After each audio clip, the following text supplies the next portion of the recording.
band. In fact, in the paper that Kenneth and Professor and I published, we did point out that we can also have the U slot doing dual band performance. So you design the U slot so that its resonance is not overlapping the patch resonance, so they don't merge to give you broadband.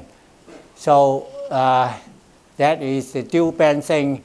And then it turns out if you add another U slot, you can even do triple band response. It turns out just keeping adding U slots, it works well for frequency ratio greater than 1.5. If less than 1.5, there's another way of doing it, is you start with a relatively broadband antenna. So this is a broadband U slot antenna. And then you add another slot. It introduces a notch somewhere in the broadband. So the broadband becomes two bands. And you add another one, it becomes triple band. So this slide starts with a broadband antenna, which is U slot. But you can also start with broadband antenna with Professor Luke's antenna, that's the L probe. So this is starting with an L probe broadband, and then add one U slot, two U slot. These are the actual antennas. And here it shows the result. This is the broadband, and then the U slot introduces a notch, so it becomes two band. Another U slot, it becomes two notches, and then triple band. Okay, as you know, you can reduce the size of a patch antenna by using a sorting wall or sorting pin. And you can also do it with the U slot patch. So this is one with a sorting wall for a U slot patch. This is one, you can even cut it into half. And of course, there are some characteristics which are not as good, but still it works to some degree. And this then becomes a small antenna as well as relatively broadband antenna. Okay, before discussing circular polarization reconfigurability, let me introduce what I call a cousin of the U slot, and that is the E patch. Actually, this has a lot to do with Professor Luke's experience.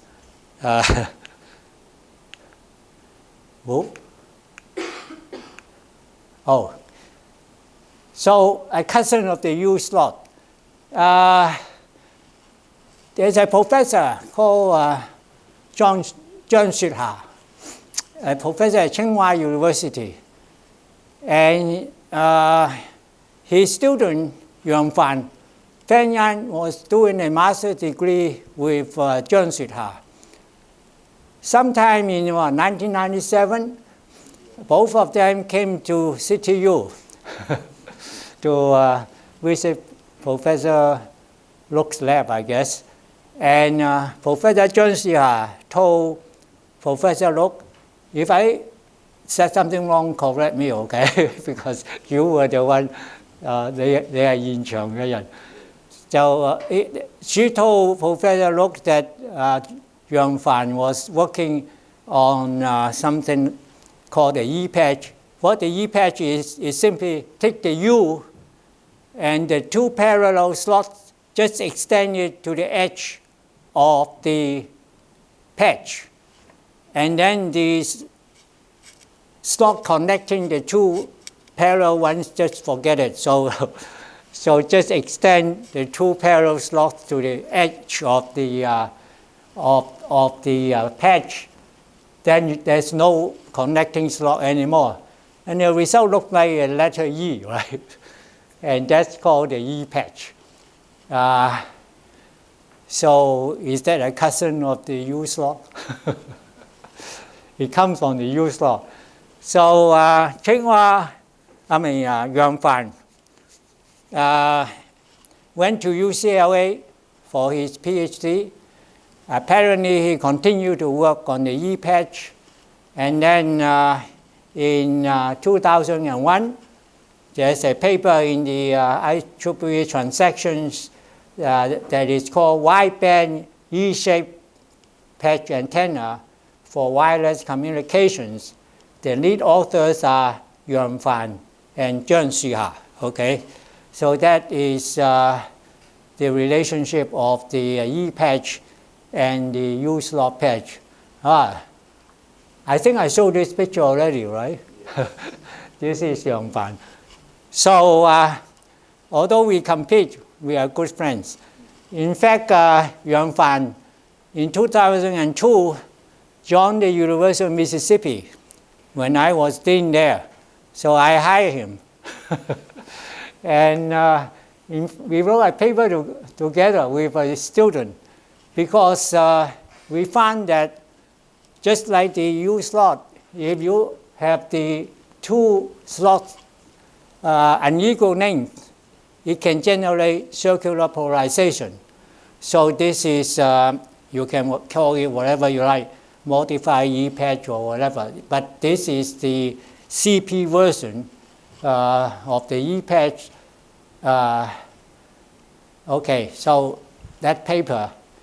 And then we found out if we use diodes, switching diodes, to control the length of the two slots, you can make it polarization configurable.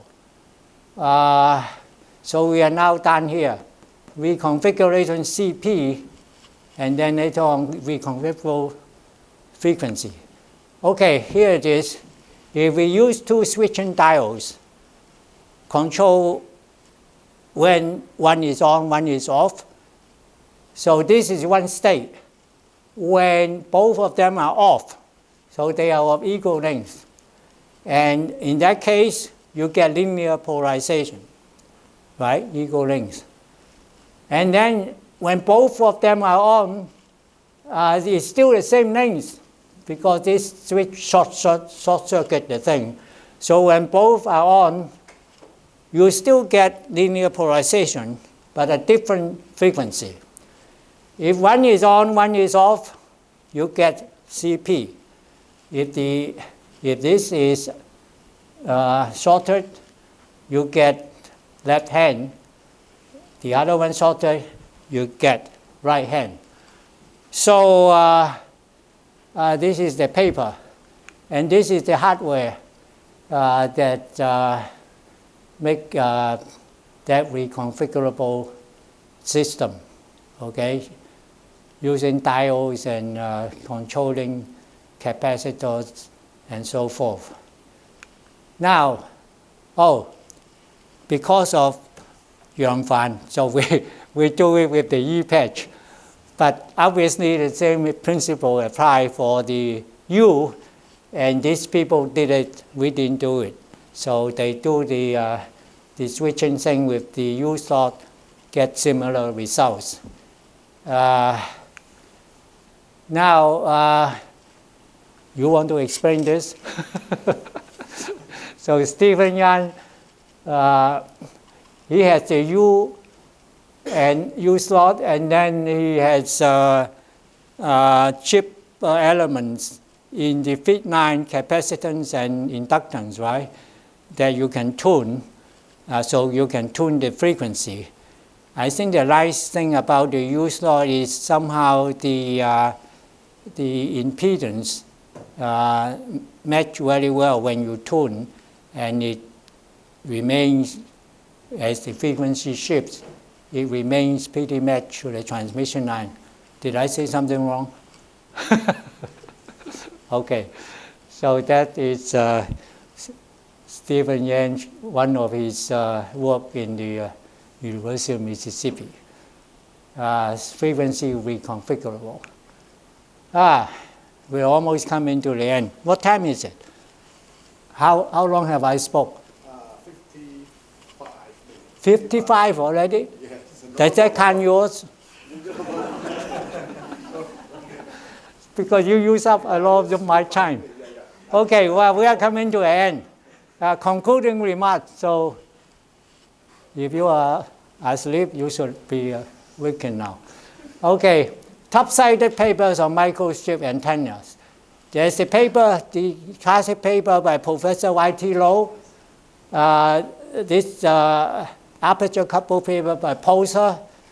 And then the one I wrote with the Tang Hung, and then Fang Yan's Yi Patch. Each one of these has over 1,000 citations. Now there may be others. I'm just aware of this. Okay, the IEEE John Close Award was established to honor an individual or team that has made significant advance in antenna technology. The first award was Victor Rumsey. For those who are not young, you should have heard of Victor Rumsey. If you're too young, you probably don't know who he is. But anyway, here is Victor Rumsey. Oh, there's a fellow over there. Who is that? Who is this? Who is that? That's me. There's a name on it. Huh? There's a name on it. What's that? Under the picture, there's a name. Does that look like me? Yes, of course. Well, this picture is the Department of Electrical Engineering, University of California, San Diego, the second year. And they want a picture of the department. I was the only postdoctoral fellow there. And they want faculty and graduate students, each separate. But they don't know where to put me because I was neither a faculty nor a graduate student. So finally decided they put me in the corner of the faculty. Okay, so that's me. That's a real photo. Okay, the 2019 John Close Award, the citation was for inventing the wideband U-slot patch antenna and for expanding the U-slot technique to small size, dual triple band, and circular polarization. 2019 was the first time the award was given for work on microstrip patch antennas. All members of the international group of researchers that I mentioned in this talk contributed to this recognition. I cannot help pointing out that there are 20 John Close Award recipients so far. 5 of them have something to do with City University, this department, okay? There's me, there's Professor Luk, there's John Yuping. He's now at NTU. He spent some time here. Chen Jiling. Ki Wu, where's Ki Wu? Ki Wu was a visiting professor for how long? 1 year? Yeah, roughly 1 year. Right, so 5 out of 20 has something to do with City UEE, okay? So you should be very proud of your own department. Oh, finally, who was John Close? Well, John Close was, Professor Chen, you know John Close? Of course I know. Did he teach you? No. No, I can say one thing. Yeah. It turns out every time he used the same set of exam paper. So everybody got A, but I did not take. That's a good professor then. Huh? That's a good professor. Yeah. Okay, he was a professor at Ohio State from 1946 to 1980, author of classic books on antennas, electromagnetics, and radio astronomy, inventor of widely used antennas, including a special design of the large antenna for radio astronomy. So these are the books, and this is a corner reflector using grids as the reflector. This is when John Close was experimenting with the helical antenna, and finally the circularly polarized. The helical antenna was the antenna the astronauts brought to the moon. So first antenna on the moon was a helical antenna, okay? So another helical antenna. And this is the special design of a big antenna called the big ear, invented by John Krause. What happens is if you use a parabolic dish, the tolerance has to be within, very fine tolerance when you move it. But the thing is, when you move the reflector, different portions subject to different gravity, and it's very hard to stay within the tolerance when you steer the beam. So John Krause came up with the idea that one of the reflector is a flat reflector, which is easy to move, and also you can stay flat, not the parabolic shape. So this is called the big ear. Who's this guy?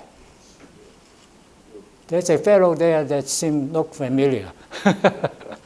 Have you been to the big ear? Anyway, it's now demolished. So I was there before that happened. I guess there's something more about the Krause type, the big ear telescope. Oh, this is good news. This ends my personal overview of the development of the useless patch antenna. I'm not up to date on any new development in the last 10 years. Don't ask me. Ask Professor Luke, Professor Fong, Professor Chen, okay? So thank you very much for coming.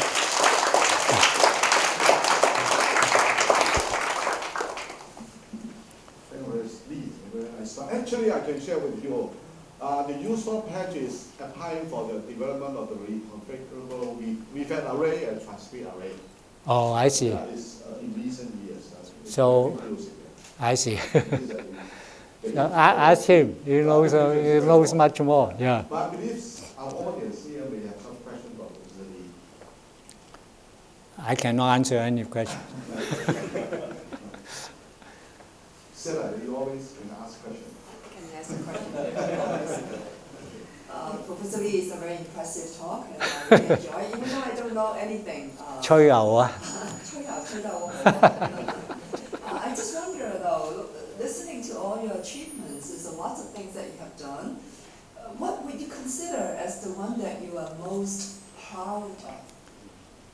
Starting this department. How nice. Yes, because research, many people have done good work, different areas. It's hard to say who is better than who in research.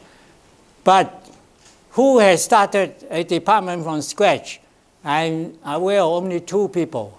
One is my professor, Henry Booker, who started the EE in University of California, San Diego. He was in the picture.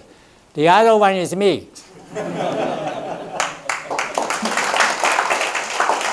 So I'm not joking. I mean, first of all, you got to have the opportunity. Secondly, it's very rare. So I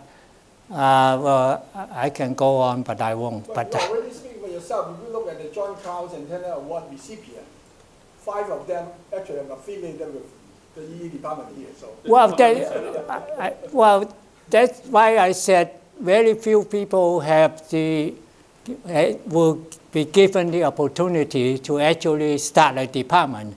And I'm only aware of the AP members, Professor Booker, my professor, and me. If you know somebody else, let me know. I'm not, it's very rare, So not only that, but this department, I was telling... Sorry, I'm still not sure about that.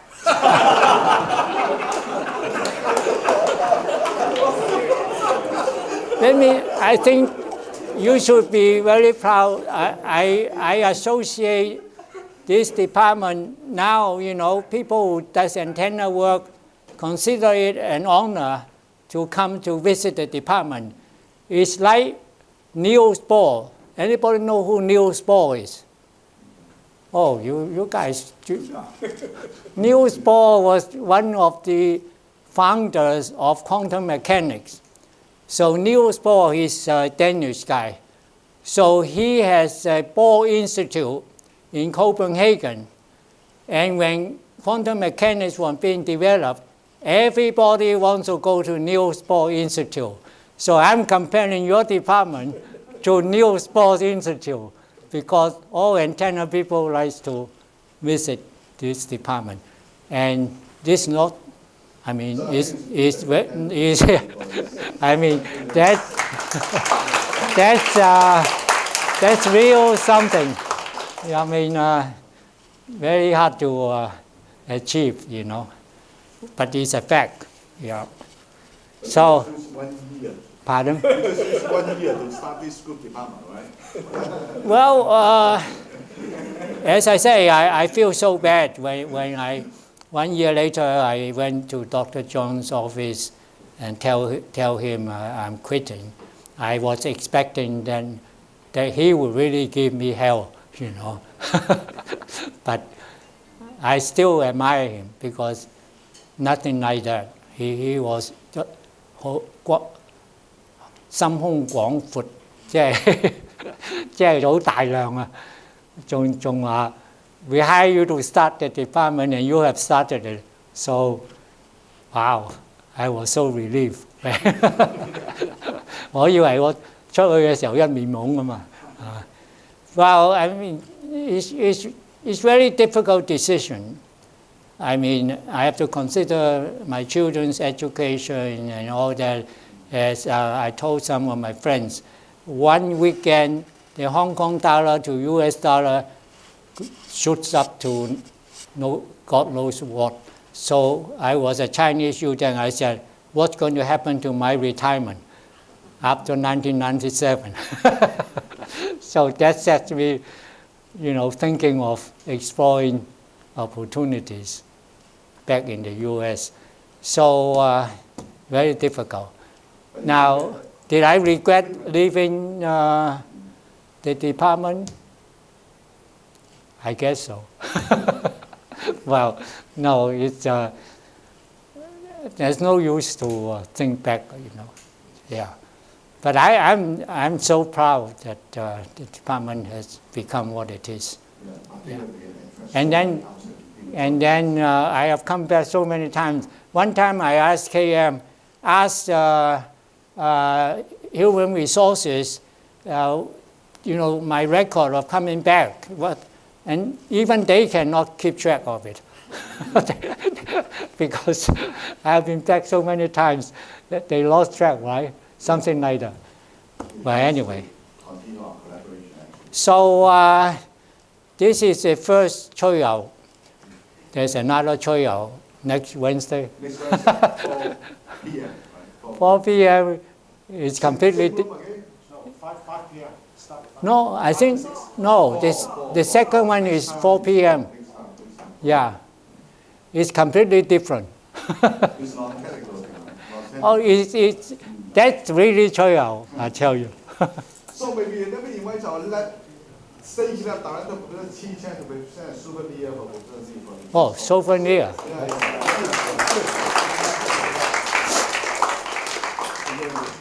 I think because Professor Lee already had been here so many times, I think he received the same souvenir many times.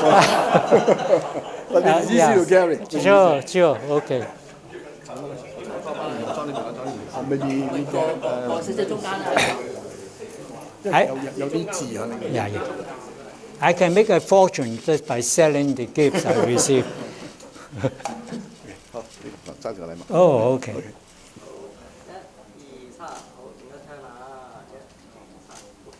Okay.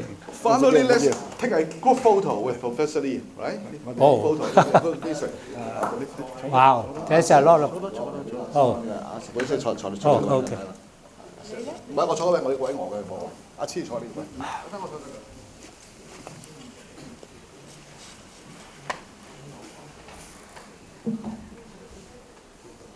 So ready? One, two, three. Oh, one more. 1, 2, okay.